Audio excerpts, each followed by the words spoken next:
Ya, bismillah. Assalamualaikum warahmatullahi wabarakatuh.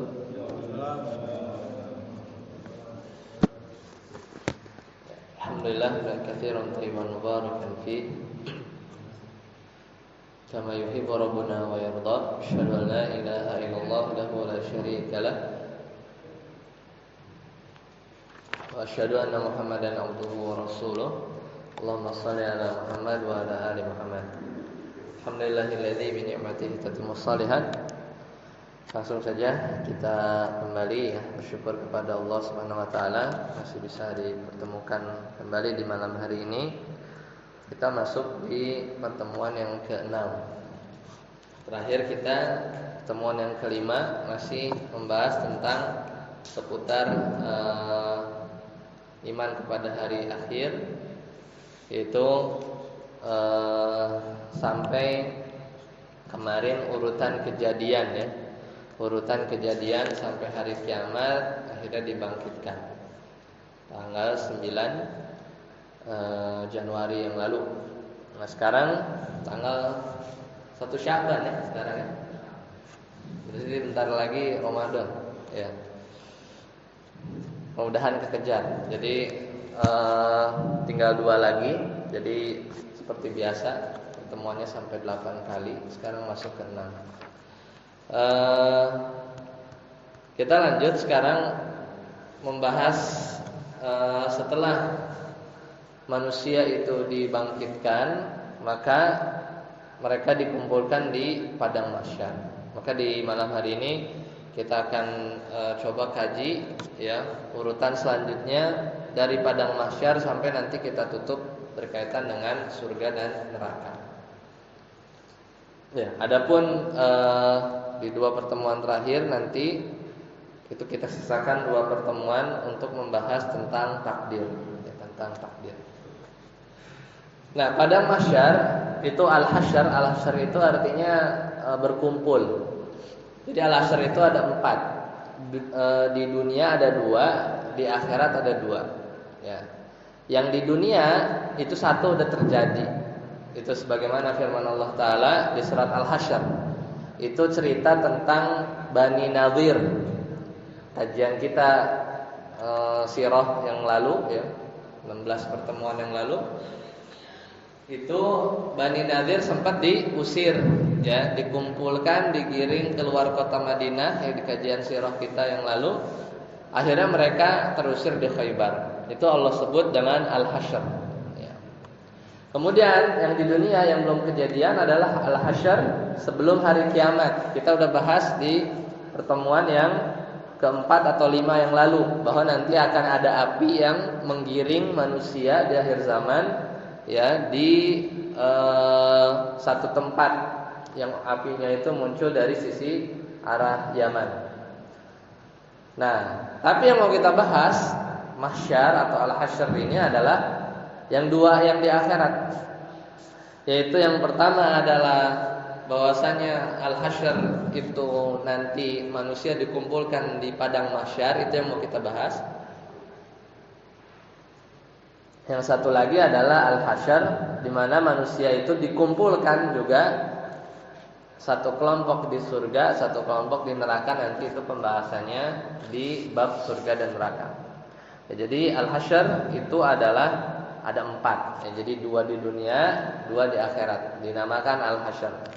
Dan yang baru kejadian baru 1 nih, yang dulu di zaman Nabi, yaitu Bani Nadir pernah dikumpulkan di kota Madinah, akhirnya diusir ya ke Khaybar.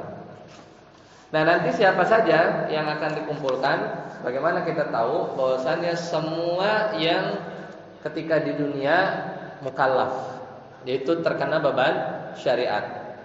Bahkan kalau logika berpikirnya kita paham bahwa bahkan kambing atau hewan saja dikumpulin, ya apalagi manusia, gitu kan? Jin, setan-setan, ya itu juga dikumpulkan nanti di padang mahsyar tanpa terkecuali.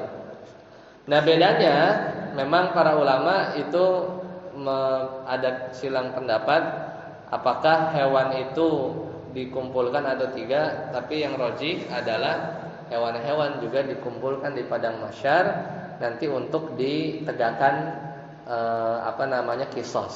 Tapi beres kisos dia jadi tanah. Makanya kata orang kafir ketika ngelihat wah enak banget habis dikisos nggak ada surga neraka. Ya laitani ya kuntu turaba.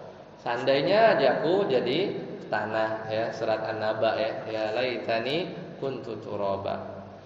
Karena nanti Allah berfirman buat hewan-hewan kuni turoban. Jadilah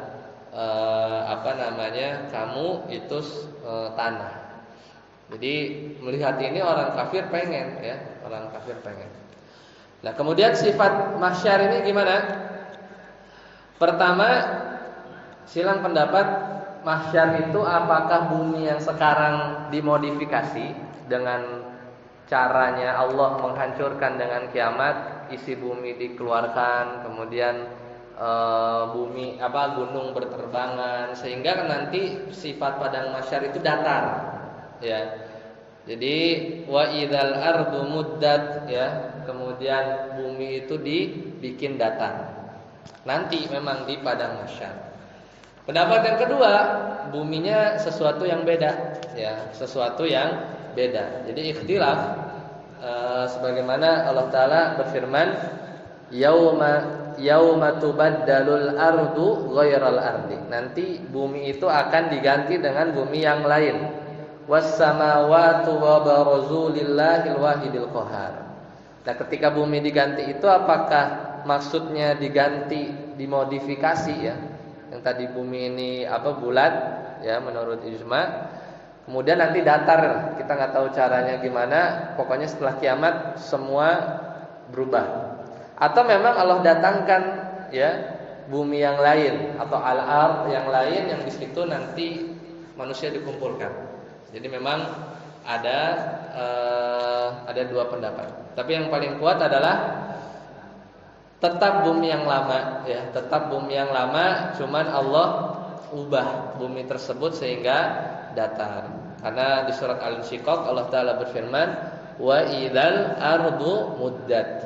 Ketika nanti bumi itu didatarkan. Terus sekarang kan nggak datar ya, ada gunung, tapi kan nanti gunung hancur ya, terbang ya. Jadi itu sesuatu yang mungkin saja terjadi. Jadi prosesnya gimana? Di surat Al-Zalzalah ya kan? Idza zulzilatil ardu zilzalaha. Bumi mengeluarkan isi perutnya. Keluar semua. Kemudian wa idzal ardu muddat. Kemudian bumi didatarkan. Ya. Kemudian di surat Thaha ya. La tara iwajan wala amta. Ya, jadi nanti gunung-gunung pun akan diratakan. Karena nanti pada akhirnya produk akhirnya padang mahsyar itu datar, berwarna putih ya. Tidak ada naik turun gitu ya. Jadi memang datar. Itu diantara sifat padang mahsyar yang disebutkan oleh Nabi Muhammad SAW. Nah, bagaimana manusia bisa ngumpul di situ? Di antara urutan prosesnya adalah nanti Nabi yang akan pertama kali dibangkitkan. Kata Nabi SAW, ana ya dalam slide ya, ana sayyidu waladi Adam.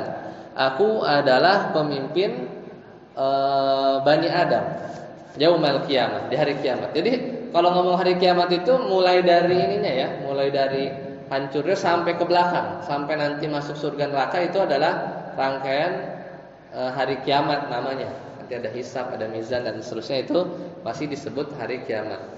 Wa awwalu man yanshaqqu anhul qabru, dan aku akan yang menjadi pertama kali keluar dari kuburan.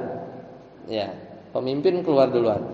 Wa awwalu syafi'in wa awwalu musyaffa, dan aku yang paling dulu beri syafaat dan aku yang paling dahulu dibenarkan untuk memberi syafaat. Meskipun di hadis lain ketika Nabi bangun atau dibangkitkan di padang mahsyar pertama kali, kata Nabi SAW, fa idza Musa batishun bijanibil arsh. Tapi pas Nabi bangun, aku melihat Nabi Musa alaihissalam sedang berpegangan dengan arsy-nya Allah. Jadi kan di sini jadi ada diskusi. Jadi yang duluan Nabi Musa apa Nabi Muhammad SAW, gitu kan? Karena pas Nabi Muhammad SAW bangun, ya keluar dari kubur, fa idza Musa batishun bi janibil arsy. Maka Nabi Muhammad SAW melihat Nabi Musa alaihissalam itu sedang berpegangan kepada arsy. Bahkan kata Nabi SAW, ya, aku tidak tahu, ya, fala adri akana fi man sa'iqa, ya, maka aku nggak tahu siapa yang duluan bangun, ya, apakah dia termasuk yang diwafatkan oleh Allah lalu dibangkitkan lebih dulu, atau termasuk orang-orang yang tidak diwafatkan oleh Allah Subhanahu Wa Taala. Nah, jadi sabda Nabi SAW diriwayatkan oleh hadis Imam Bukhari. Jadi ya benar, ya, yang kemungkinannya ada, tapi sabda Nabi yang pertama itu memastikan bahwa yang pertama bangkit dari kubur adalah Nabi Muhammad SAW. Tapi pas bangkit lihat Nabi Musa, maka kan opsinya dua. Kalau Nabi Musa kemungkinannya dua. Apakah Nabi Musa itu jadinya yang duluan bangkit dari kubur, ya kan? Karena kok duluan bangun udah ada, gitu kan? Bahkan tiga, atau barengan, gitu kan?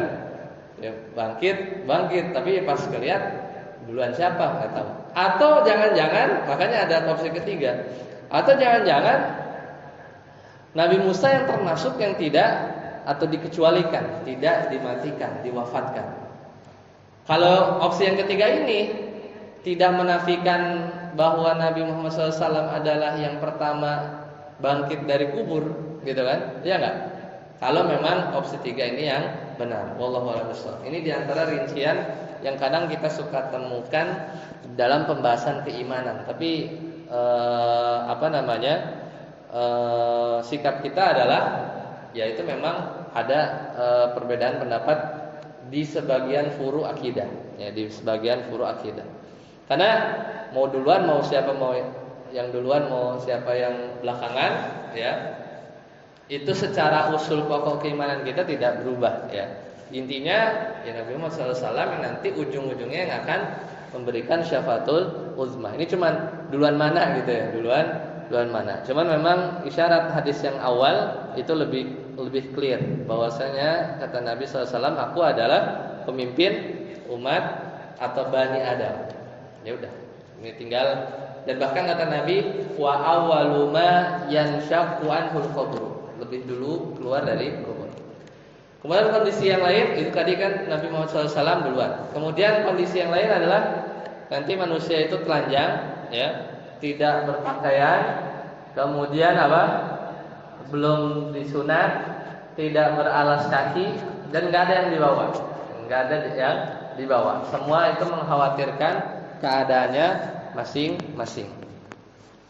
Bahkan kondisi ketika dibangkitkan itu tuh bingung, ya, seperti belalang yang lari ke sana kemari, ya kan? Yauma yakunun nasu kal farashil mabthus. Jadi seperti laron, ya, laron yang berterbangan sana kemari. Karena saking chaosnya kondisi tersebut, maka nanti ada satu suara yang dimana dengan suara itu manusia itu nanti terarahkan, ya. Surat Al-Qamar, kata Allah Ta'ala, ya, dalam surat Al-Qamar, muhti'ina ilad da'i yaqulul kafiruna hadza yaumun asir. Jadi nanti ada seorang yang penyeru, nanti dengan satu suara itu manusia nanti diarahkan. Jadi nanti ada seruan-seruan yang mengumpulkan manusia di dalam keadaan yang chaos. Kemudian kata Nabi SAW, wa inna awwalal khalaiqi yuksa yaumal qiyamah Ibrahim. Dan nanti orang yang pertama kali diberikan pakaian di hari kiamat adalah Nabi Ibrahim alaihissalam. Kenapa Nabi Ibrahim alaihissalam? Kata Al-Imam Al-Qurtubi dalam kitab tafsirnya, karena Nabi Ibrahim itu adalah hamba yang paling takut. Ya. Jadi makanya dijuluki dengan Khalilullah. Dan bahkan atau sebagian menafsirkan bahwa Nabi Ibrahim adalah yang paling takut sama Allah, ya, sampai beliau itu kan di zamannya itu ketika mendapat ujian untuk menghancurkan berhala, mau dibakar dan seterusnya, bahkan yang disebut umat ketika itu hanya beliau sendiri, ya gitu kan. Jadi sendirian lawan banyak orang, gitu kan. Dan juga beliau pernah berdoa, wajnubni wa baniya an na'budal asnam. Jadi memang beliau diminta untuk dijauhkan dari kesyirikan. Oleh karena itu, karena beliau itu orang yang paling takut, maka ganjarannya al-jaza min jinsil amal, bahwasanya Nabi Ibrahim alaihissalam akan aman. Bahkan kata Nabi SAW merupakan orang yang pertama kali diberi pakaian. Ya, seperti itu. Pendapat yang lain, ya, kenapa Nabi Ibrahim yang diberi pakaian pertama kali? Karena ketika Nabi Ibrahim alaihissalam itu mau dibakar waktu sama Raja Namrud, ya, maka baju yang beliau pakai itu di kisah Nabi Ibrahim itu dibuka, ya, ketika itu. Biasa kalau orang kalau mau nyiksa dengan siksaan yang kejam, biasanya tuh dibuka, ditelanjangin, gitu kan. Oleh karena Nabi Ibrahim alaihissalam ketika dunia pernah dibuka bajunya, maka al-jaza min jinsil amal. Balasannya Allah kasih pakaian pertama kali, ya, dari umat ini ketika nanti di padang mahsyar. Ini adalah bentuk kemuliaan, ya, kemuliaan yang sangat agung yang dimiliki oleh Nabi Ibrahim. Kemudian sifat yang lain, matahari itu dekat, ya, jaraknya sekitar 1 mil. 1 mil itu 1,6 ya kalau nggak salah, ya, 1,6 kilometer dari sini ke Wates sanaan lagi gitu, ya, sekitar itulah.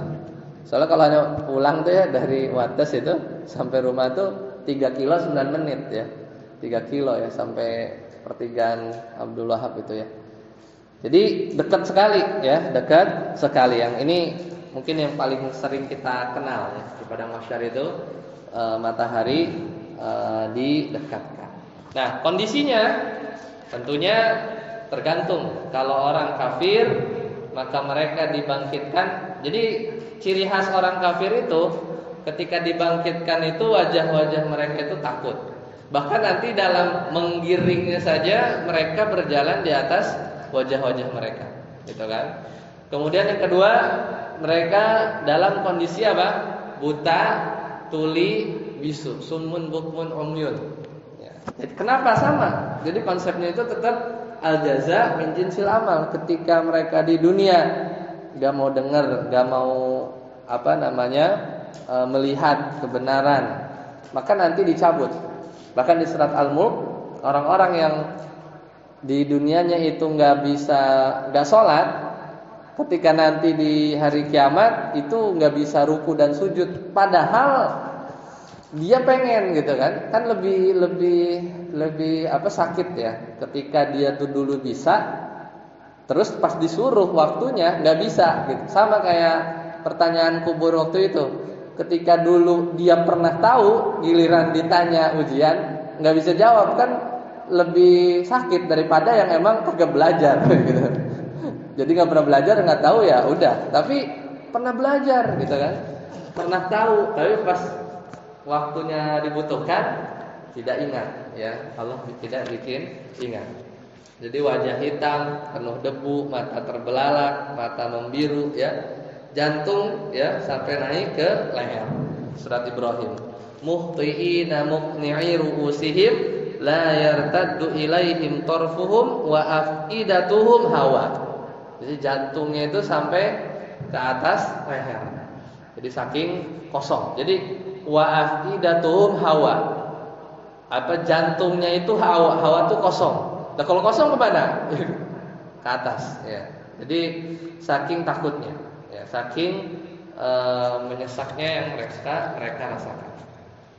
Kalau kondisi pelaku maksiat tergantung maksiatnya apa. Kalau orang sombong, maka nanti dikumpulkan sama orang-orang yang sombong. Jadi kalau di hari kiamat itu berlaku konsep al-jaza min jinsil amal. Manusia yang tidak adil ya kepada istri-istrinya yang misalnya berpoligami, maka nanti di akhirat, ini tadi kan kondisi orang kafir ya, yang tadi. Ini kondisi orang yang bermaksiat. Maka nanti di padang mahsyar tergantung maksiatnya. Ketika tidak adil, maka nanti akan jalan dalam kondisi yang miring. Orang yang suka minta-minta tapi tidak urgent ya, tidak butuh, maka nanti akan dibangkitkan dalam mukanya itu datar.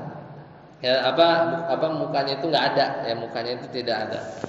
Tergantung ya, tergantung dari kondisinya. Jika orang kaya tapi pelit, maka kondisinya nanti adalah dibangkitkan dalam kondisi yang paling hina dan seterusnya. Ya, dan seterusnya dari contoh yang sering pencuri tanah ya, paling kita sebutkan, maka nanti akan dikalungkan. Ya. Yang selamat atau yang keadaannya baik hanya orang-orang yang bertakwa. Itu juga sama, al-jaza min jinsil amal. Ketika dia di dunianya rajin puasa, maka nanti mulutnya harum. Ketika dia mati syahid, maka nanti lumuran darahnya itu berbau wangi. Ketika dia di dunianya seorang muadzin ya, maka nanti akan dibangkitkan dalam kondisi lehernya yang panjang, gitu ya. Kemudian ketika orang yang meninggal di perbatasan ya, ribat ya, perbatasan negeri, maka nanti juga Allah akan berikan pahala ya, yang nanti akan terlihat atau rasa aman ya pada hari kiamat. Itu diantara kondisi orang-orang yang bertakwa. Nah, kemudian di padang mahsyar ini ada fenomena apa lagi? Yaitu hadis Bukhari yang terkenal. Nanti ada naungan Allah yang dimana orang itu butuh, ya kan?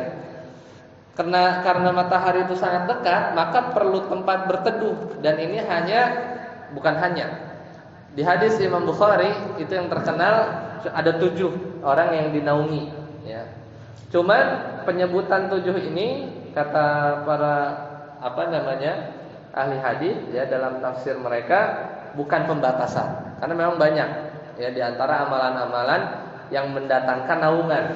Bentuknya seperti apa? Wallahu a'lam bishawab. Jadi intinya kita ternaungi lah dari kondisi padang mahsyar yang panas tersebut. Yang pertama apa? Al-imamul adil, yaitu imam yang adil. Ya, jadi al-imamul adil. Terkenal ya. Kemudian yang kedua apa? Syabun nasya'a bi ibadatillah, yaitu pemuda yang tumbuh beribadah kepada Allah. Kemudian yang ketiga, wa rajulun qalbuhu mu'allikun fil masajid. Seorang rajulun di sini termasuk juga perempuan ya, ini kan umum. Jadi istilahnya pakai rajul. Yaitu apa? Seorang yang hatinya itu terpaut kepada masjid. Ini yang ketiga. Jadi ini yang Allah beri ganjaran naungan, ya, naungan. Kemudian yang keempat, rajulani tahabba, ada 2 orang saling mencintai fillah karena Allah, ijtama'a, dia berkumpul karena Allah, wa tafarraqa alaihi. Kalau zaman dulu itu disebutkan Abu Bakar dan Umar saling mencintai. Tapi ini umum ya, umum buat kaum muslimin. Kemudian yang kelima, wa rajulun da'athum ra'atun dzatu mansibin wa jamalin faqala inni akhafullah. Ada orang ketika itu dia berzina, diajak berzina ya oleh seorang wanita yang punya kedudukan, jamal, cantik, tapi lelaki ini bilang apa?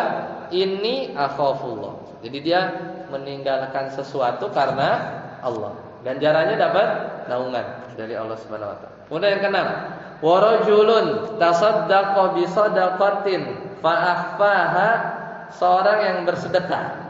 kemudian dia sembunyiin ya apa yang dia sedekahkan.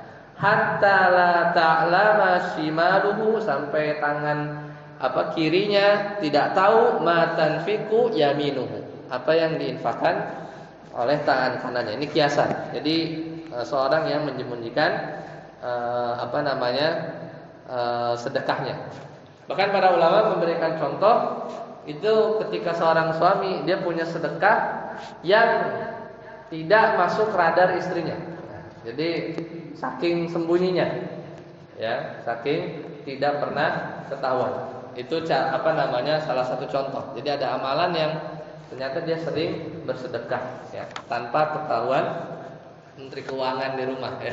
Jadi bisa menyembunyikan sedekah tanpa diketahui bahkan orang terdekat. Itu kiasan tangan kiri tidak tahu tangan kanan, kan harusnya harus tahu ya, karena kan selalu bersama-sama. Dan yang ketujuh, warajulun dzakarallaha khaliyan fafadat ainahu. Seorang yang berzikir, yang mengingat Allah Subhanahu wa taala, kemudian berlinanglah air mata seorang tersebut. Dan ini adalah 7, dan penyebutan 7 ini bukan pembatasan, karena ada banyak. Misalnya kullu mri'in fi dhilli shadaqatihi, setiap orang itu ada di bawah naungan sedekahnya. Hatta yufsalla bainan nas, sampai ya diputuskan di antara manusia. Maksudnya ini di antara ganjaran seorang yang bersedekah. Sedekahnya itu akan memberi naungan nanti kelak di hari kiamat, atau tepatnya di padang mahsyar. Nah, itu selesai. Jadi itu berlangsung lama. 1 tahun rasa berapa? 50.000 ya. Lamanya. Kan oleh karena itu, karena lama, maka orang yang bertakwa makin lama masuk surga. Tapi orang yang beriman, orang kafir atau orang yang bermaksiat itu makin tersiksa juga dengan kondisinya tadi. Karena kan nanti dibangkitkan sesuai dengan apa yang dilakukannya ketika di dunia. Ya, tadi ada orang miring, ada orang yang dikalungkan, ya, dan seterusnya, itu semua berkumpul di padang mahsyar. Pada saat akhirnya mereka berlari, ya, meminta untuk segera ditegakkan yaumul hisab. Yaumul hisab. Dengan apa? Dengan syafaat. Jadi lari ya ke Nabi Adam. Kemudian Nabi Adam, engkau adalah Abul Bashar, ya.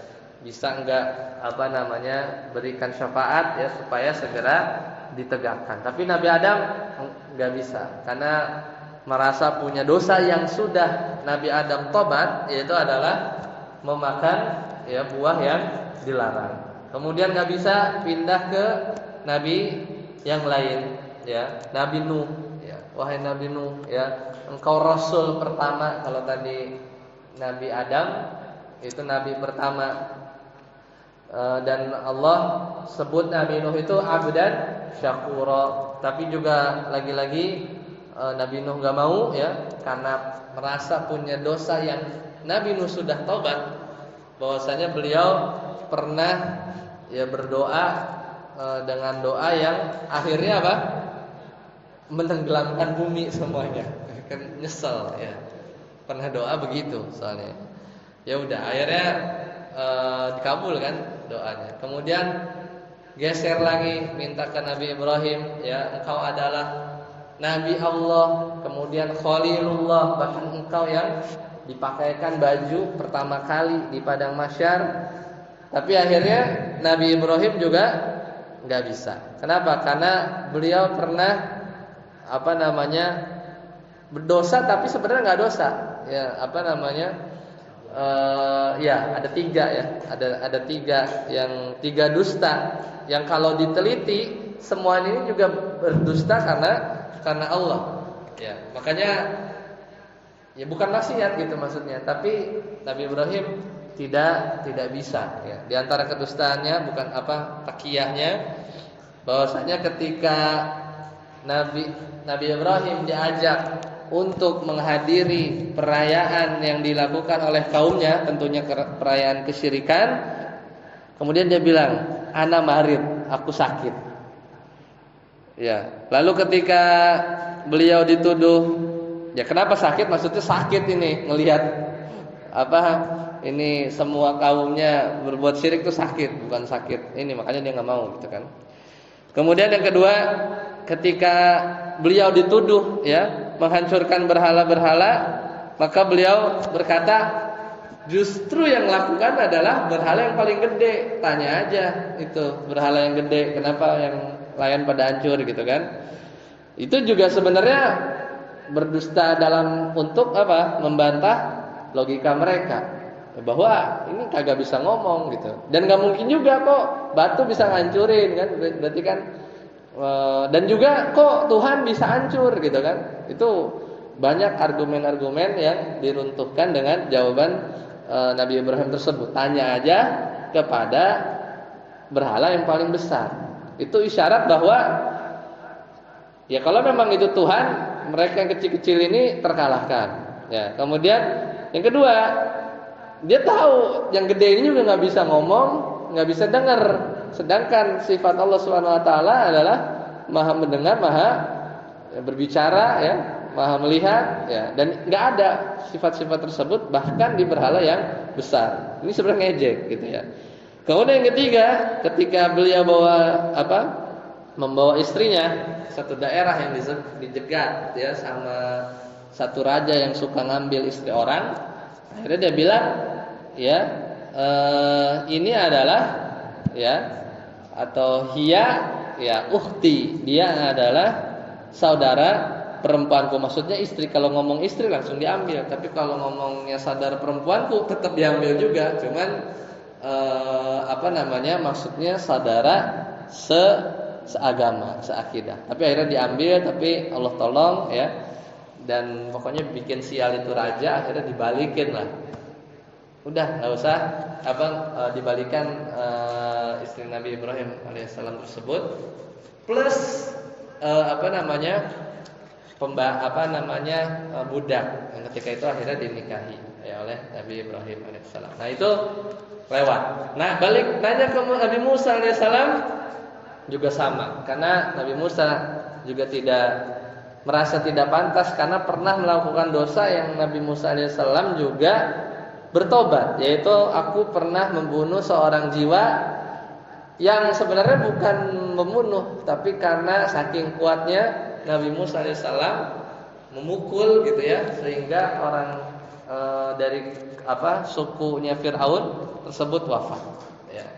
Kemudian ke Nabi Isa juga sama, ya, bahwasanya Nabi Isa juga tidak nyebutin dosa, tapi kalau Nabi Isa alaihissalam, ya, jadi dosa tidak nyebutkan dosa, cuma merasa bersalah. Kenapa? Nabi Isa itu dijadikan Tuhan, ya, sama sebagian orang. Jadi merasa nggak pantas. Nabi Isa di hadis yang panjang ini tidak menyebutkan dosa, tapi beliau tidak merasa pantas untuk memberikan syafaatul uzma. Akhirnya baru ya minta syafaat kepada Nabi Muhammad SAW dengan cara beliau itu akhirnya berzikir, ya, bersalawat, memuji Allah Subhanahu Wa Taala dengan nama-nama dan sifat yang Nabi Muhammad SAW sendiri belum pernah diajarinnya baru nanti. Berarti ini isyarat bahwa nama-nama dan sifat-sifat Allah itu ada banyak yang tidak kita ketahui, dan akhirnya ditegakkanlah yaumul hisab. Nah, setelah itu masuk periode atau alur selanjutnya, yaitu apa? Yaumul hisab. Itu di slide ke-15. Nah, kan udah beres nih. Yang ditunggu-tunggu akhirnya terjadi atau ditegakkan. Yaitu apa? Al-hisab. Al-hisab itu artinya hitung. Ya, karena matematika itu di antara bahasa Arabnya adalah al-hisab, hasub, ya. Bahasa mudahnya lebih pas buat kita itu audit. Ya, audit itu lebih tepat. Karena dicek, ya. Allah akan menghisab, menghitung. Kalau gambarannya itu, kalau kita tegang itu, kalau kita di kantor bisa kita bikin kontrak atau apa gitu, mungkin ada departemen internal audit ya. Apakah ini comply apa enggak gitu kan? Kan kita perlu apa? Perlu nunjukin evidence ya. Ini gitu kan. Ya, kurang lebih begitu.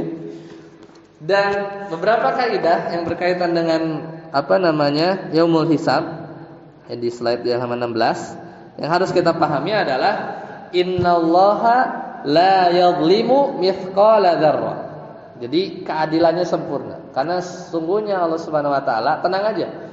Ya, mungkin di dunia pernah dicurangin ya atau tidak ditegakkan keadilan. Tapi nanti di yaumul hisab innallaha la yadhlimu mithqala dzarrah. Sesungguhnya surat An-Nisa ya ayat 40, Allah tidak akan menzalimi meskipun ya sebesar biji zarrah. Jadi pasti adil. Itu yang harus diingat, yang kita yakini tentang yaumul hisab. Kemudian yang kedua, kaidah yang kedua adalah tidak ada dosa orang lain yang kita tanggung. Ya, tidak ada orang yang menanggung dosa orang lain. Wala taziru waziratu wizra ukhra. Surat Al-Isra. Jadi wala taziru waziratu wizra ukhra. Jadi kalau kita enggak punya andil terhadap satu dosa yang dilakukan orang lain, insyaallah terbebas. Kita enggak ada, ya.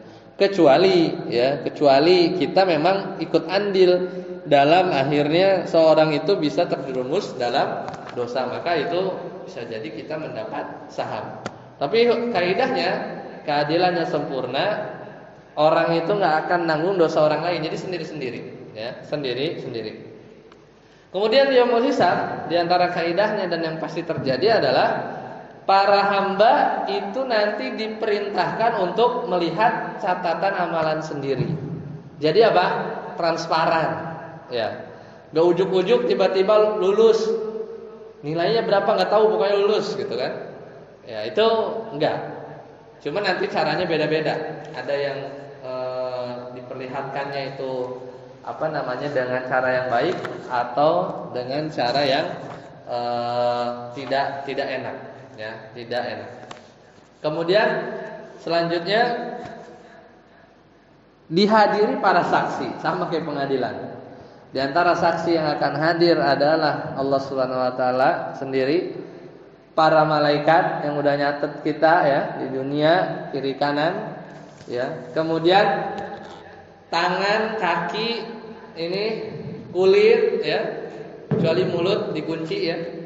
Jadi nanti hari al-yauma nakhtimu ala afwahihim wa tukallimuna aydihim, ya, tangan, wa tashhadu arjuluhum, kaki, bima kanu yaksibun. Wa qalu, dan mereka berkata li juludihim lima syahidtum alaina. Di kulit-kulit ngomong. Jadi saksinya itu Allah, Rasul, umat Nabi Muhammad SAW. Kalau diperlihatkan para malaikat, tangan, kaki, bahkan bumi ya yang kita pijak. Kayak kita ganti-ganti posisi tempat sholat supaya bumi ini jadi saksi nanti yang akan hadir di yaumul hisab. Nah, ketika dihisab dan orang ini nggak lolos, itu sebenarnya secara default dia itu dosanya tuh keterlaluan. Kenapa? Karena cara ngitungnya tuh beda. Ya. Ketika kebaikan yang dilakukan, ada perlipatan ganda dari pahala yang didapat. Mulai dari 2, 10, 700 yang ada dalam hadis, bahkan ghair hisab, tanpa batas. Tapi kalau keburukan, kelipatannya tetap 1. Jadi kayak SNPTN, SNPTN dulu tuh zaman anak bener kali 4, salah -1. Ya. Jadi kalau bener dapat 4, makanya ngaman nggak ngisi. Makanya atau dulu bimbel itu, kalau nggak yakin kosong aja daripada -1. Ya. Tapi kalau ya itu dulu ya waktu ujian masuk PTN. Cuman kalau nanti dia menghisab, kebaikan itu dikali 700 lah yang sering kita dengar. Bahkan tanpa hisab untuk pahala-pahala semisal kesabaran gitu ya. Itu kan enggak ada batasnya. Kemudian pahala seperti puasa yang itu langsung dibalas oleh Allah Subhanahu wa taala sendiri, itu intinya banyak berarti kan. Tapi kalau keburukan satu. Berarti kalau ada yang tekor itu bukan main dosanya. Ya, ngalah-ngalahin adalah kebaikan yang udah dikali banyak juga masih tekor gitu ya. Bisa jadi bukan kebaikannya yang sedikit, itu salah satu faktor, tapi bisa jadi memang kezoliman yang membuat dia minus. Kadang kan ada dosa yang dosanya itu diri sendiri, tidak merugikan orang lain atau tidak berkaitan dengan orang lain, misalnya dosa berbohong gitu ya misalnya. Atau yang langsung kepada Allah Subhanahu wa taala yang tahu gitu. Tapi ada dosa-dosa yang dia menzolimi, ghibah, yang dimana ketika bisa jadi dia dulu banyak ya beramal soleh, cuman karena nanti pas dia mau hisab ini nggak ada lagi waktu untuk beramal, ketika diminta dikisos, pahalanya yang diambil. Ya, itu diantara sebab, ya diantara sebab. Nah, cuman kabar gembiranya nanti di yaumil hisab itu ada orang-orang, dan ini kita harus menjadi orang-orang ini ya karena kita banyak dosanya, di mana setiap pundi-pundi kejelekan yang dilakukan yang sudah ada di catatan amalan, ketika nanti yaumul hisab itu diganti, misalnya ada 100 keburukan, itu diganti sama Allah jadi 100 kebaikan. Itu adalah orang-orang yang dosanya nanti dihitung bukan sebagai dosa, tapi sebagai kebaikan. Itu diantara rahmat Allah Subhanahu Wa Taala. Dan ini Allah berfirman dalam surat Al-Furqan tentang orang-orang yang bertobat.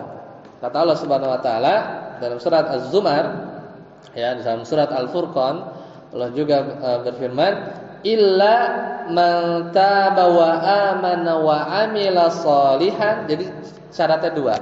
Ketika orang itu di dunia bertobat, habis bertobat dia beramal soleh, kan dia punya dosa tuh. Ya, faulaika yubaddilullahu sayyiatihim hasanatin. Itu orang yang dia bertobat kemudian dia beramal soleh, dia punya dosa-dosa 100, 200 keburukan, ulaika yubaddilullahu sayyiatihim hasanat. Itu diganti, harusnya dia dihitung 200 keburukan, Allah ganti ya dengan 200 kebaikan. Makanya nanti di hadis yang panjang, di hadis Imam Muslim, kaget pas ditanya sama Allah Subhanahu wa taala dengan pertanyaan, amilta yauma kadza wa kadza wa kadza, kamu melakukan nipu, korupsi, misalnya apa gitu ya, berdusta dan seterusnya. Wa amilta yauma kadza, pokoknya di sidang ya. Kemudian pasrah, fayaqul na'am. Ya, fayaqul na'am. La yastati'u an yunkira. Aku enggak bisa mengingkari, ya benar, udah benar. Tapi ketika Allah Subhanahu wa taala melanjutkan, ya, fayuqalu lahu fa inna laka makana kulli sayyi'atin hasanah. Tapi tiba-tiba Allah ganti yang tadi itu rekam jejak keburukan, Allah ganti ya jadi kebaikan. Fayaqul, maka orang yang tadi di sidang berkata, Rabbi, ya Allah, qad amiltu asya'a la araha hahuna, ya katanya. Sungguh aku telah melakukan dosa, ya, yang mana aku udah melihat nih dalam catatan amal ini, ya cuman kok diganti, ya cuman diganti. Nah, di antara penjelasannya adalah karena ketika di dunia dia bertobat, kemudian beramal soleh. Ya, di itu kita berharap ada di situ juga ya, karena kita yakin bahwa kita banyak sekali dosa, makanya kita bertobat dan kita ya melakukan amal soleh. Harapannya dosa-dosa yang pernah kita perbuat justru nanti Allah ganti ya, ulaika yubaddilullahu sayyiatihim hasanah. Yang itu kita berharap demikian. Nah, selanjutnya itu kondisi orang beriman dan segala macam rahmat Allah yang Allah berikan. Nah, sekarang pertanyaannya, kalau orang kafir dihisab apa enggak? Orang kafir dihisab apa enggak? Ikhtilaf para ulama. Ada yang bilang enggak, apa yang mau dihisab? Kan enggak ada, ya, amalannya kan enggak diterima. Tapi pendapat kedua justru ini yang paling kuat, orang kafir dihisab. Kenapa? Ketika orang yang udah jelas salah, ya, atau enggak dia nol, ya, atau udah pasti masuk neraka, pakai dihisab itu makin bikin siksaan buat dia. Kenapa? Ya udah masuk neraka, ikutan diaudit juga, tapi ya emang ujungnya kena, ya. Itu adalah sesuatu yang menyakitkan bagi orang-orang kafir. Makanya dan diantara dalilnya adalah masalakakum fi saqar. Ketika ditanya, apa yang kamu perbuat kok bisa masuk neraka sakor? Kata orang-orang kafir, kami dulu enggak sholat. Padahal sholat adalah kewajiban bagi orang-orang yang Islam dulu, ya, Islam dulu baru bisa sholat. Mau sholat kayak gimana kalau dia masih kafir, ya, tidak beriman kepada Allah, jungkir balik juga enggak. Lah, kenapa dia masuk neraka? Bukan ternyata gara-gara sholat. Berarti memang itu sesuatu yang dihisab, ya. Atau orang kafir itu tetap dihukum karena meninggalkan syariat-syariat yang dia tinggalkan gara-gara mereka nggak masuk Islam. Ya, jadi ada khilaf, tidak dihisab, ya. Dan khilaf ini furu, ya. Dihisab enggak, kita nanti akan tahu. Yang penting bagaimana? Ini kan keadaan orang-orang kafir, ya. Nah, ketika di antara hujah yang kuat adalah yang dihisab, ya. Karena pertama untuk menghinakan mereka, yang kedua adalah untuk menegakkan hujah. Kalau tiba-tiba masuk neraka, ntar ada yang protes. Kok tiba-tiba langsung masuk penjara, nggak lewat pengadilan, gitu kan? Nah, makanya Allah ingin tegakkan hujah. Dikeluarin catatan amalannya, ya, dikeluarkan bukti-buktinya, dihadirkan saksi. Jadi adil. Karena tadi kaidahnya apa? Innallaha la yadhlimu, ya, mithqala dzarrah. Bahkan hatta orang kafir pun, ya, hatta orang kafir pun. Jadi hujahnya tegak buat orang-orang kafir. Kemudian kedua buat menghinakan. Dan yang ketiga, orang kafir yang masuk screening di pengadilan Allah itu menunjukkan nanti orang kafir juga bertingkat-tingkat. Masa disamain Abu Jahal sama yang biasa-biasa aja, ya kan? Gimana misahinnya nanti di neraka kalau tidak ada yaumul hisab? Nah, makanya di antara hikmah orang kafir tetap masuk yaumul hisab, ini menunjukkan bahwa orang kafir pun dalam kekufurannya bertingkat-tingkat. Nanti level di nerakanya juga beda, ya. Mana orang munafik, mana orang yang dosanya biasa, mana yang A dan B dan C dan seterusnya. Tentunya harus lewat audit atau yaumul hisab. Nah, sekarang apa yang dihisab, ya, dari seorang hamba? Pertama, amalan perbuatan. Yang paling ditanya tentang kesyirikan, berbuat syirik apa enggak? Ya, makanya itu adalah sesuatu yang harus kita berhati-hati. Jadi kan ini dihisab nih, ini poin yang akan dihisab, ya, adalah tadi apa? Tentang kesyirikan, amal perbuatan kita yang dihisab. Kemudian yang kedua adalah tentang janji. Karena dulu kita pernah berjanji kepada Allah bahwasanya kita akan bertauhid. Ya, pernah dipersaksikan. Sekarang ditagih janjinya.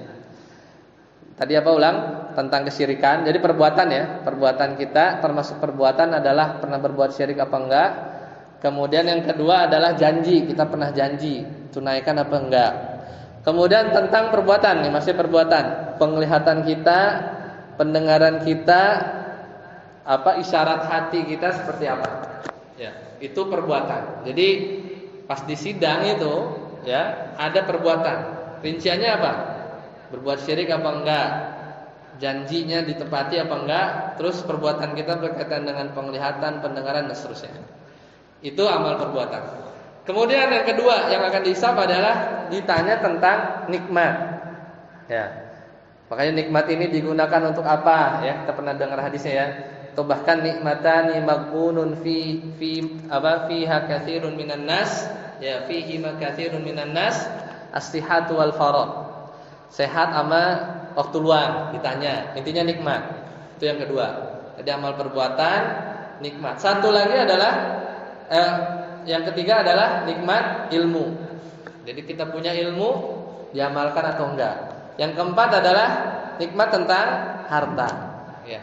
Dari mana, untuk apa digunakan, untuk apa saja. Itu diantara nikmat-nikmat yang akan ditanya. Jadi kalau diringkas ada dua, tentang amal perbuatan sama tentang nikmat. Ya.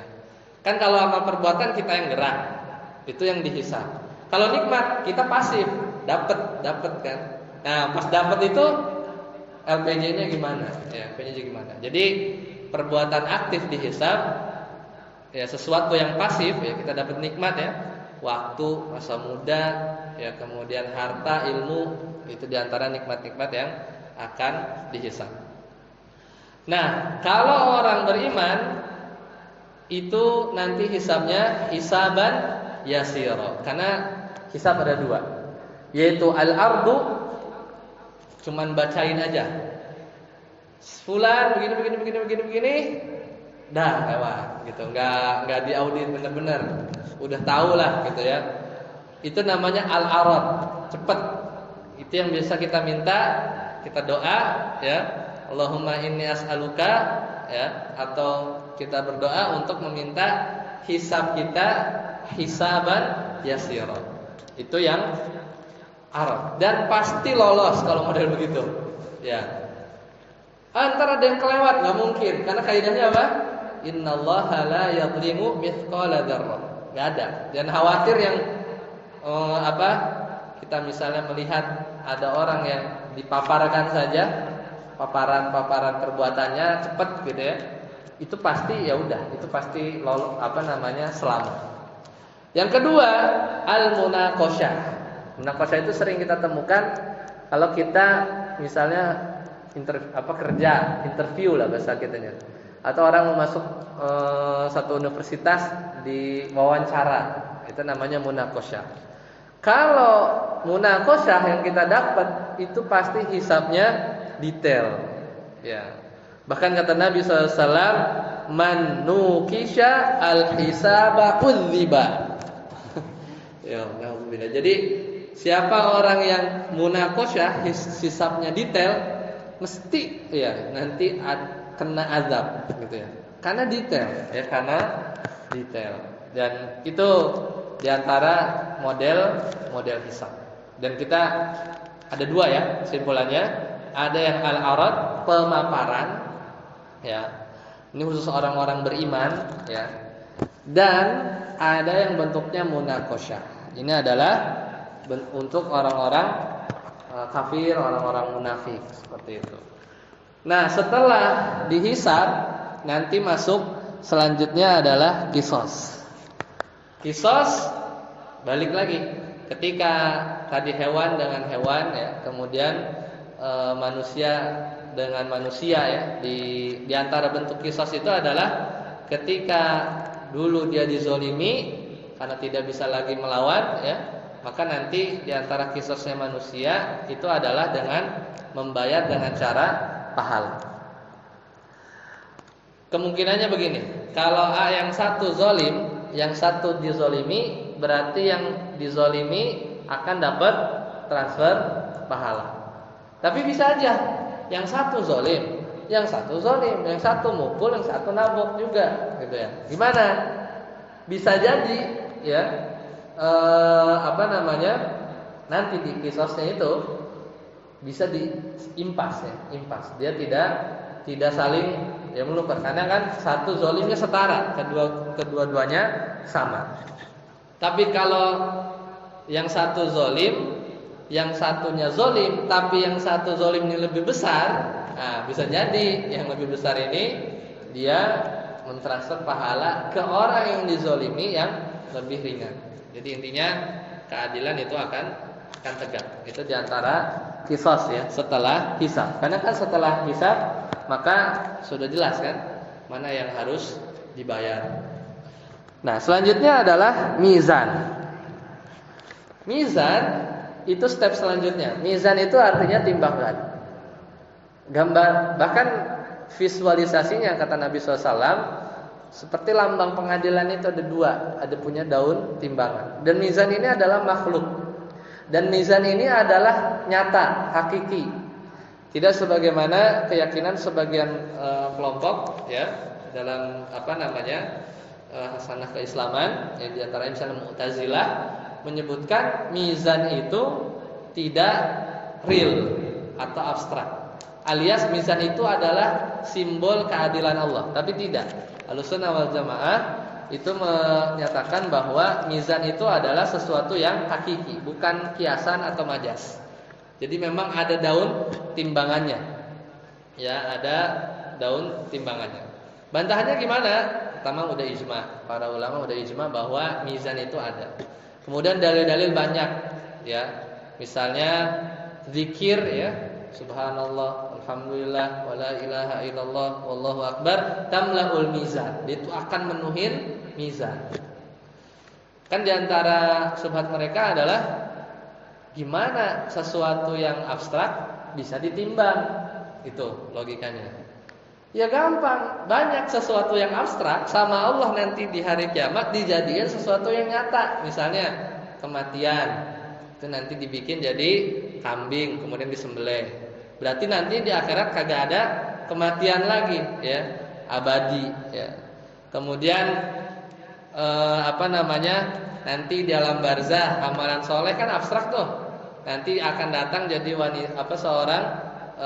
seorang yang rupanya bagus, ya. Banyak sesuatu. Ya, urusan amalan bisa ditimbang, ya bisa. Sesuatu yang sangat-sangat bisa. Ya. Nah, sekarang yang ditimbang itu apa? Ya. Sebelum itu jumlah mizan ada berapa? Kalau di Al-Qur'an, ya, disebutkan seperti satu, tapi dalam sebagian dalil itu mizannya lafaznya jamak. Ya, jadi untuk menggabungkan dua pendapat ini, ada yang bilang mizan itu cuma satu, ada yang bilang mizan itu banyak. Kalau yang banyak gimana maksudnya? Ya, sebagian ulama menjelaskan bahwa karena nanti banyak yang ditimbang, mizannya banyak. Sebagian yang lain berpendapat tergantung jenis amalan. Amalan satu timbangannya ini. Sama lah kalau nimbang beras kan nggak mungkin pakai timbangan yang rata gitu kan. Makanya intinya tergantung model amalannya. Nah, yang ditimbang tuh apa? Pertama, amalannya ditimbang. Anggaplah amalan kebaikan kita jadi nyata gitu nanti, ya. Itunya ditimbang. Berat enggak? Yang kedua, badan kita yang ditimbang, ya. Diri kita, ya. Pelaku amalannya yang ditimbang, ikut masuk. Satu lagi, catatannya yang pernah ditulis sama malaikat. Jadi ada 3 unsur yang nanti ditimbang. Bisa amalannya sendiri, bisa digabung sama pelaku maksiatnya atau pelaku kebaikannya. Satu lagi adalah catatan amalannya, itu beratnya segimana, ya. Itu adalah sesuatu yang dalam hadis itu memang disebutkan. Allah menimbang catatan amal, Allah menimbang pelaku maksiatnya, ya, atau pelaku kebaikannya, atau Allah menimbang amalannya itu sendiri, ya. Lah kalau amalan orang kafir ditimbang apa enggak?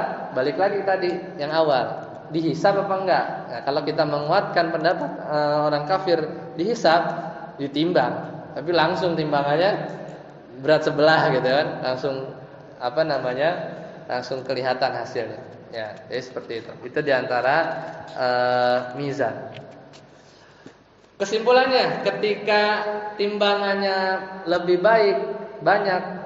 lebih berat kebaikannya, masuk surga. Lebih berat kejahatannya atau keburukannya, masuk neraka. Lah, nanti ada yang sama persis, ya. Sama persis. Itu yang disebut dengan apa? Al-A'raf. Jadi orang-orang yang timbangannya sama itu nanti dikumpulin di satu gunung, ya, Ashabul A'raf. Itu orang-orang yang sama nih kanan sama kirinya sama. Ya balance. Itu Allah tempatkan ya di satu tempat itu yang tinggi, yang ketika itu dia bisa melihat sisi sana penduduk neraka, sisi yang lain itu punya penduduk surga.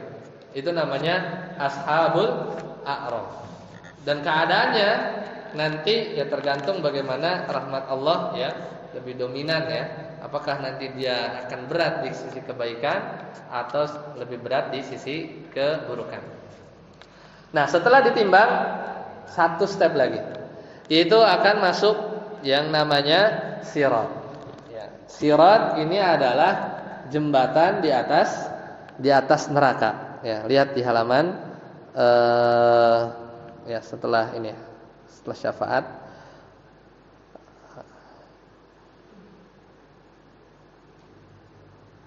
Ya, halaman slide yang ke-21.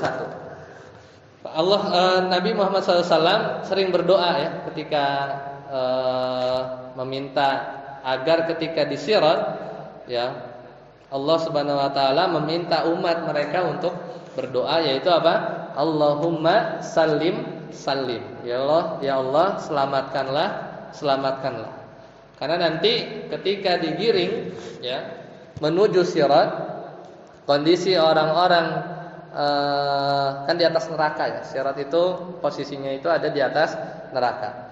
Orang mukmin dan orang munafik itu nanti digiring melalui sirat. Orang mukmin lolos dengan 3 kondisi. Ada yang terjerumus jatuh, ada yang terluka namun lolos, ada yang selamat tanpa luka sedikit pun. Kalau orang munafik pas lewat langsung terjerumus. Adapun ya orang-orang kafir yang bukan munafik yang tadi kita ikhtilaf apakah dihisab, apakah ditimbang apa enggak, itu enggak lewat. Langsung digiring ke neraka. Kan udah jelas. Ya, udah jelas. Yang digiring ke sirat itu cuman orang mukmin dan orang munafik. Misahin aja sama bersihin yang memang harus terjerumus kepada neraka tersebut. Dan jangan kita minta enggak apa-apa barang sebentar, jangan ya. Terjerumus ke neraka. Karena neraka itu sangat ngeri ya. Neraka itu sangat ngeri. Dan nanti akhirnya manusia akan terkumpul di 2 pembagian, yaitu neraka dan surga, dan akan kekal abadi. Pembahasan tentang neraka dan surga itu bisa dibahas beberapa kali pertemuan ya. Bahkan para ulama membuat buku yang banyak ya di antara ciri-ciri surga dan neraka, dan kurang lebih itu yang harus kita yakini dan harus kita persiapkan dari rangkaian hari kiamat. Dan mudah-mudahan Allah Subhanahu wa taala menganugerahkan kita taufik dan hidayah untuk beramal soleh, beramal kebaikan, sehingga amalan kebaikan kita nanti akan lebih berat di sisi akhirat. Dan semoga Allah mengampuni dosa-dosa kita, menerima taubat kita pada Allah Subhanahu wa taala, sehingga Allah menggantikan keburukan kita dengan kebaikan dan berakhir dengan rahmat Allah Subhanahu wa taala. Dan mudah-mudahan kita dimasukkan ke dalam surganya dari Allah Subhanahu wa taala. Amin. Demikian, semoga bermanfaat. Subhanakallahumma bihamdika, asyhadu an la ilaha illa anta, astaghfiruka wa atubu ilaik. Assalamualaikum warahmatullahi wabarakatuh. Silakan kalau ada pertanyaan.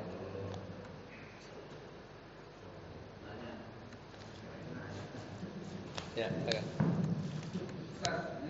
Ya. Kalau pada saat tinggi banget.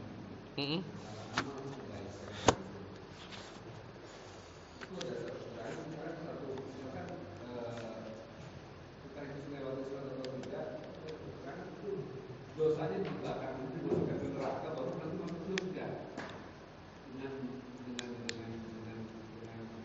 keberadaan ashabul simbah dan ashabul yamin dan golongan tinggi.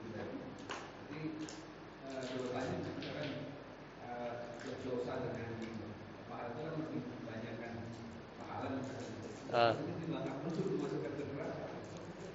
Keterangannya Ya, jadi kan ketika apa namanya tadi ada satu yang ketinggalan. Jadi orang-orang ketika dihisab kan setelah hisab apa tadi timbang. Nah, ada nggak orang yang nggak ditimbang? Ada.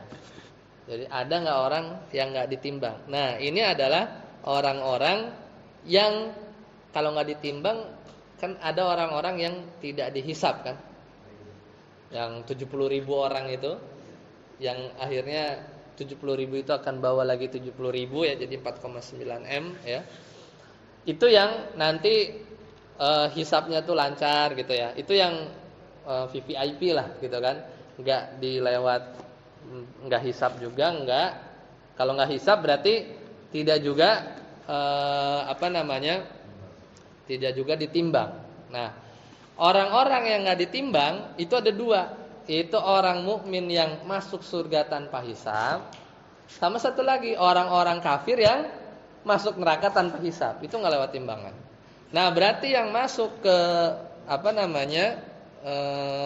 yang masuk ngalamin mizan itu ya, kemudian nanti ditimbang, itu adalah orang-orang yang selain dua tadi.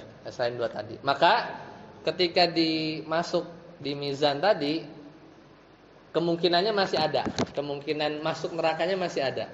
Ya, dalam artian tadi, yaitu dicuci gitu ya. Karena ketika nanti itu kan hasil timbangannya itu udah ada kan. Orang yang masuk di mizan nanti mestinya udah tahu ya mana yang hasilnya seperti apa. Bahkan hasil yang sama pun tahu, yang nanti dia akan ada di tengah-tengah. Nah, ketika itu nanti satu step lagi pas sirat itu nanti akan kelihatan.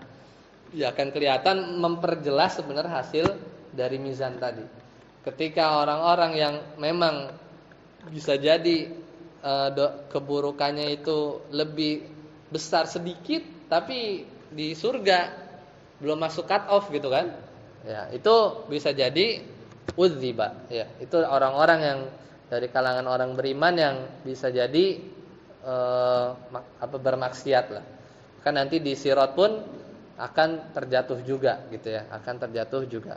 Ya, itu diantara memang ada ujian-ujian dan itu benar. Jadi setelah masuk neraka orang-orang seperti ini tidak dikatakan kekal di dalamnya. Cuman nggak tahu seberapa lama dan bentuk hukumannya tentunya sesuai dengan keburukannya. Tapi ada orang-orang yang siksaan karena sirat itu di bawahnya itu kan apinya hitam mencabik-cabik ya.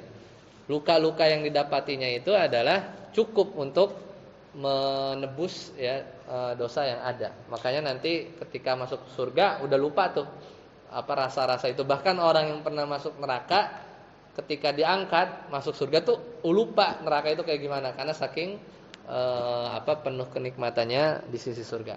Jadi benar ada orang-orang yang atau maksudnya pemahaman bahwa nanti dicuci dulu itu ada ya. Cuman kita tidak berharap termasuk dari bagian yang itu. Wallahu a'lam bishawab. Silakan. Ya. Bagaimana kondisi orang yang dia sholat tapi dia tetap berbuat syirik? Sholat, Dia tetap berbuat syirik. Kalau kewajibannya tetap harus dilakukan gitu ya. Kewajibannya tetap harus dilakukan. Kalau perbuatan syiriknya ya wajib untuk tobat ya. Karena tinggal nanti tergantung di level kesyirikannya seperti apa ya. Apakah syirik besar, kemudian atau syirik kecil, atau berupa syiriknya itu berupa perbuatan ya, atau berupa amalan, ucapan misalnya sumpah atau keyakinan atau syubhat. Nah, itu nanti dirinci sebenarnya. Level-levelnya bisa jadi berbeda. Cuman status kalau pertanyaannya karena terkait sholat, mungkin maksudnya adalah statusnya seperti apa? Ya itu tetap wajib buat dia ya, karena kewajiban itu tetap ada gitu ya, tetap ada sampai nanti jelas ya apakah dia melakukan pembatal keislaman yang jelas atau enggak. Seperti itu. Waalaikumsalam. Maksudnya kondisi di akhirat kelak. Oh, kondisi di akhirat kelak. Sholat itu kan yang kita dengar adalah wadah terhadap amalan kita yang lainnya. Sholatnya rusak maka amalan yang lainnya akan rusak. Nah, kaitannya sama itu bagaimana Ustaz? Karena kan kita sering baca tuh bahwa ilmu sholat celaka orang yang sholat. Sholatnya gimana? Ya, jadi kalau orang-orang yang ini ya, misalnya case-nya kalau memang jelas dia berbuat syirik, maka terus tidak tobat, maka nanti di akhirat tidak diampuni ya, tidak diampuni. Itu case yang sudah jelas kesyirikannya sampai akhir hayat dia belum tobat, maka jelas tidak diampuni dan masuk neraka. Dan ini yang sangat mengerikan. Berarti nggak usah ngomongin sholatnya lagi, udah jelas. Tapi kalau yang kedua, bisa jadi dia berbuat syirik, kemudian sempat bertobat, ya, katakanlah 30 detik sebelum sakaratul maut, gitu ya, bertobat. Ya, kemudian, ya kita berharap, kita nggak tahu ya status tobatnya seperti apa, tapi yang jelas ketika bertobat, insyaallah Allah akan menerima ya ketika dia tobatnya sungguh-sungguh. Nah, nanti ketika di akhirat itu ya akan masuk tadi yang disebutkan ya, hisabnya, kemudian amalannya seperti apa, kesyirikan yang pernah dilakukan seperti apa. Itu bisa jadi nanti satu bagian yang Allah udziba misalnya ya, atau dosa-dosa berkaitan dengan yang lain. Dan diantara yang dihisab juga adalah amalan-amalan sholat. Nah, cuman harusnya kalau orang-orang yang sholat dan sholatnya benar gitu ya, dan sedangkan sholatnya itu adalah benar-benar sesuai syariat dan juga menghayati konsekuensi dari bertauhid itu adalah kita menegakkan sholat, itu yang dimaksud dengan amalan yang pertama dihisab adalah sholat. Ketika sholatnya buruk ya, dalam artian sisi penghambaannya itu buruk, maka kesono-sononya akan susah tuh hisabnya. Itu maksudnya hadis tersebut seperti itu. Jadi tetap Allah Maha Adil ya, cara menghisabnya, dan nanti tidak akan merugikan lah ya. Dan kalau selama kondisi seperti itu bisa jadi dia lama misalnya, tapi karena megang satu bitokoh atau satu kartu yang memang dia pernah bersyahadat atau bertobat kembali la ilaha illallah, itu yang nanti akan jadi kunci ya untuk diangkatnya dia dari neraka ya, wallahu a'lam bishawab. Bahkan ada yang paling terakhir ya, paling terakhir keluar dari neraka itu udah segimana gesengnya gitu ya, tapi di surganya dapat kenikmatan yang raja di dunia aja kalah gitu ya, seperti itu. Dan lupa sama yang pernah dirasain di neraka, nggak tahu berapa lama itu kalau yang terakhir ya, karena yang jelas sangat lama gitu ya. Jadi memang kuncinya kita jangan sampai kita punya dosa syirik tidak bertobat ya, belum bertobat. Dan juga jangan melakukan kesyirikan juga ya, karena kita nggak tahu tobat mana yang diterima gitu ya, diterima. Wallahu a'lam bishawab. Seperti itu.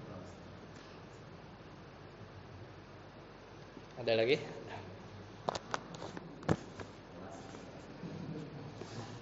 Baik, kalau tidak ada, kita cukupkan sampai di sini. Insyaallah nanti 2 pertemuan lagi harusnya keburu ya. Takdir ya. Takdir ada 2, maksudnya sebelum Ramadan udahan gitu ya. Pas gitu. Jadi nanti kita lihat lagi lah, mudah-mudahan bisa selesai. Sampai sini dulu. Kita tutup. Subhanakallahumma wa bihamdika, asyhadu an la ilaha illa anta, astaghfiruka wa atubu ilaik. Assalamualaikum warahmatullahi wabarakatuh.